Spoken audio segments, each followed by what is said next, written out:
The BBC has learned that one of the two Sea King helicopters Britain has given to Ukraine played a key role in the Falklands conflict.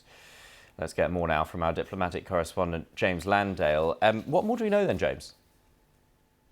Well, I've just come back from Ukraine, and while I was there, I had the opportunity to fly on one of the two Sea King helicopters that the UK has given to Ukraine. And it was while I was up in the air that it just struck me just how long these aircraft have been in service. And so I did a bit of digging around to try and discover, what had happened to this aircraft over the years, and discovered that one of them had this rather extraordinary back history. For years, this helicopter served the British Navy, but now it's flying new colours. One of two Sea Kings the UK has given Ukraine. An iconic British aircraft, here to fetch and carry, to rescue and reconnoitre. We joined the crew on patrol in the skies of southern Ukraine. This aircraft is not new. It can't fire any missiles, but it can play a key role moving troops and kit to where they need to be on the battlefield. It does it with some style. It's also being used to evacuate casualties and rescue pilots who've ejected behind enemy lines, a matter close to the crew's heart. I like this helicopter because it's incredibly good for flying. It's one of the best for combat operations, whether transporting equipment or carrying out search and rescue. It's easy to fly even in difficult conditions. These pictures are from the second helicopter Britain's given, and its pilots were not even born when it first saw combat in another conflict that began with an illegal invasion. For this aircraft is more than 40 years old and looked like this in the Falklands in 1982. Just one of many Sea Kings used by British forces to retake the islands in the South Atlantic from invading Argentine troops.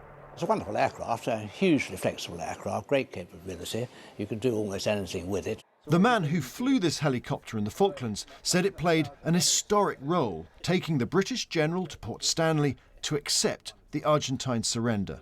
Quite an interesting operation, right apart from the weather. The ceasefire hadn't been signed up to this stage, and so the aircraft was flying into Stanley, competing not with just the weather, but also some still rather unfriendly Argentines around. His old Sea King here was even flown in the Falklands by Prince Andrew, then serving as a young naval pilot. They're doing the flight servicing.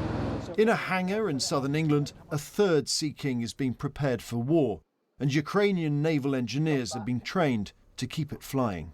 Is this aircraft too old for combat? They are old, but they've gone through modernisation, and we need them very much. I believe this is just the start of our work together. And he may be right. There are other Sea Kings in Britain that could join this one if the government wants to send them. They'd certainly be welcome. James Landale, BBC News in southern Ukraine.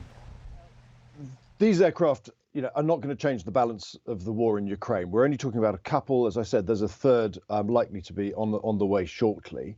And they're certainly not the fixed-wing warplanes that Ukraine has asked of Britain and other Western allies. But what struck me and the rest of our team when we were there was just whenever we spoke to Ukrainian pilots, engineers and crew, they were incredibly passionate about these aircraft and would certainly welcome more if they could get their hands on them.